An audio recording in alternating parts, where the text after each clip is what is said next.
Thank you very much and good evening. And welcome to Littleton High School. On behalf of Littleton High School and the Performing Arts Department here, my name is Don Emmons. I'm the Instrumental Music Director here at Littleton High School, and it's our privilege to have you join us tonight for the District Middle School Orchestra Festival of the 4 Littleton Public Schools, middle schools that are represented tonight: Euclid, Powell, Goddard, and Newton. Thank you so much for joining us this evening. I would like to make sure that we thank profusely, because their educational efforts is represented by the wonderful students on this stage. And I had a brief moment to work with them earlier this afternoon, and they do absolutely fabulous work. At Powell Middle School, Miss Marilyn Bailey. Marilyn, come out and wave. Very good. At Goddard Middle School, Mr. Mike Farrell, who's back with the video camera. And at Newton Middle School, Mr. Bruce Fox, who is hiding back here as well.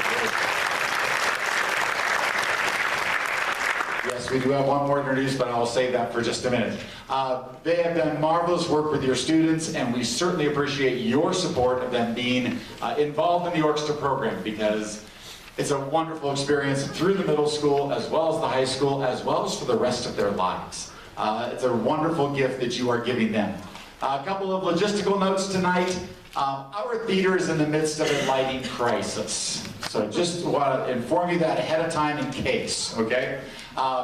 The lighting in this theater has gotten very, very old. It is scheduled to be updated, but between now and then, we've had some wonderful, interesting issues. So, for example, the light on the stage might go out at any time, all right? Thankfully, it has not happened during a show yet, but it has happened during rehearsals, and I just want to warn you about that. Our house lights, we used to be able to dim them to a very nice level, and now it's either on or off, and so we're choosing to leave them on tonight so you can read the program, all right? So I just want to make sure you're kind of aware of some of the things that are happening here, just in case. We're hoping that none of those happen tonight, but in case they do, we don't want you to be alarmed about that at all. Second thing is this: if you would please take cellular phones and not have them interrupt our concert tonight by going ahead and shutting them off, putting them on airplane mode, taking the volume out, something like that. We'd rather you enjoy the music on the stage more than anything else. So without further ado tonight, we are going to start our festival concert tonight by introducing your guest conductor tonight, and that is the fabulous, marvelous conductor and vocal director, orchestra conductor extraordinaire from Euclid Middle School. Her bio is in your program. Would you please welcome to the stage, Miss Carla McWilliams.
It is my great pleasure to introduce the narrator for our next piece.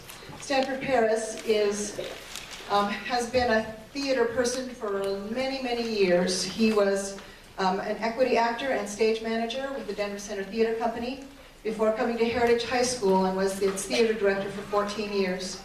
He is the founding director of the Ames Community College Theater Department, and he retired in 2008, the year in which he received the Richard Knob Award for Theater Educator of the Year for the state of Colorado. He is a Hall of Famer with the Colorado Thespians, and he is a wonderful orator, and I'm sure you will enjoy him as he narrates the Lincoln at Gettysburg.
Lincoln felt uneasy.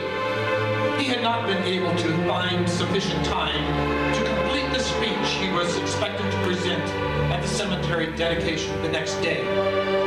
What words could adequately express the horror of battle? What could he say to communicate his own profound sadness over the deaths of so many gallant soldiers? What comments could possibly convey the somber appreciation of a grateful nation for their sacrifice? What tender words could he offer to comfort the hearts of grieving loved ones? So many mothers, fathers, wives, daughters, and sons. The president pored over his speech as the train wound its way through the rolling Pennsylvania countryside. Finally, arriving in Gettysburg, he retired to his room, where he continued to ponder, write, revise, and write some more, until well into the night.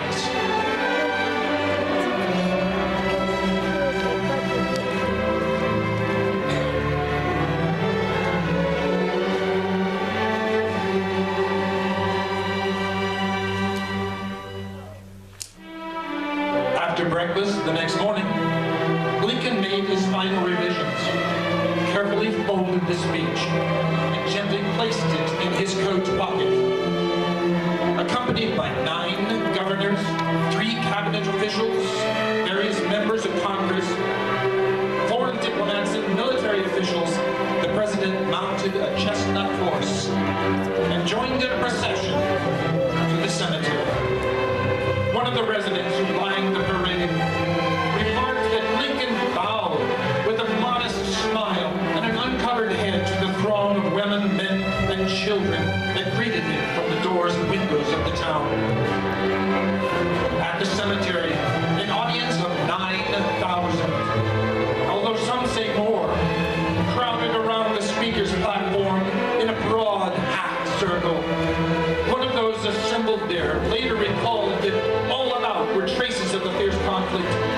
animal pits, cut and scarred trees, broken fences, pieces of artillery, wagons and harnesses, scraps of blue and gray clothing, and bent canteens still littered the low hilltop.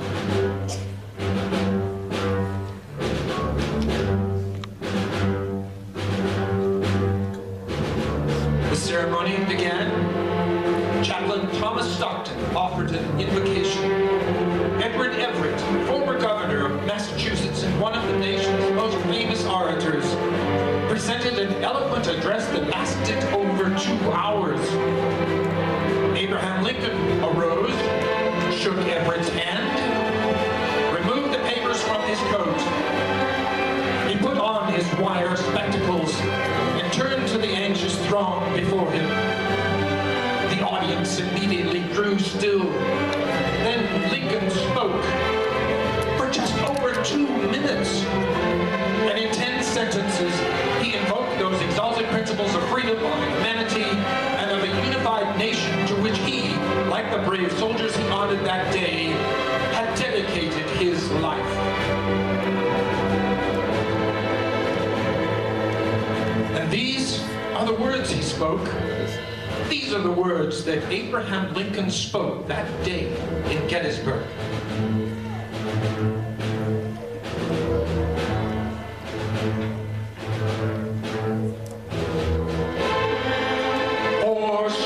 "7 years ago, our fathers brought forth on this continent a new nation, conceived in liberty and dedicated to the proposition that all men are created equal. Now we are engaged in a great civil war, testing whether that nation or any nation so conceived and so dedicated can long endure. We are met on a great battlefield of that war. We have come to dedicate a portion of that field as a final resting place for those who here gave their lives that that nation might live. It is altogether fitting and proper that we should do this. But in a larger sense, we cannot dedicate, we cannot consecrate, we cannot hallow this ground. The brave men, living and dead, who struggled here, have consecrated it far above our poor power to add or detract. The world will little note, nor long remember what we say here, but it can never forget what they did here. It is for us, the living rather, to be dedicated here to the unfinished work which they who fought here have thus far so nobly advanced. It is rather for us to be here dedicated to the task remaining before us, that from these honored dead we take increased devotion to that cause for which they gave the last full measure of devotion, that we here highly resolve that these dead shall not have died in vain, that this nation under God shall have a new birth of freedom, and that government of the people, by the people, for the people, shall not perish from the earth.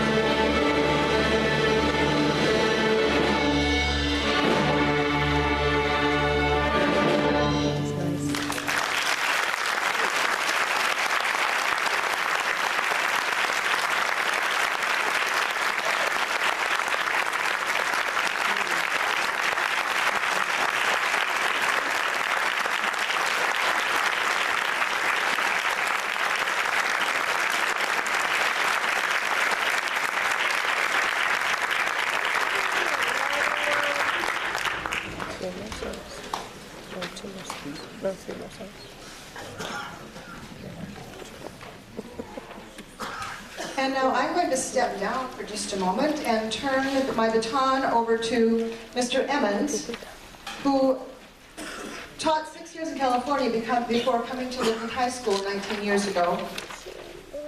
He is the instrumental music teacher here, both band and orchestra, and he has been the past president of the American String Teachers Association of Colorado. He is a clinician, a guest conductor, and he last year received a citation of excellence from the National Band Association. Would you please welcome to the podium Mr. Don Emmons.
So tonight I feel like we've given you pretty much a whole big idea of what orchestra can do, yes?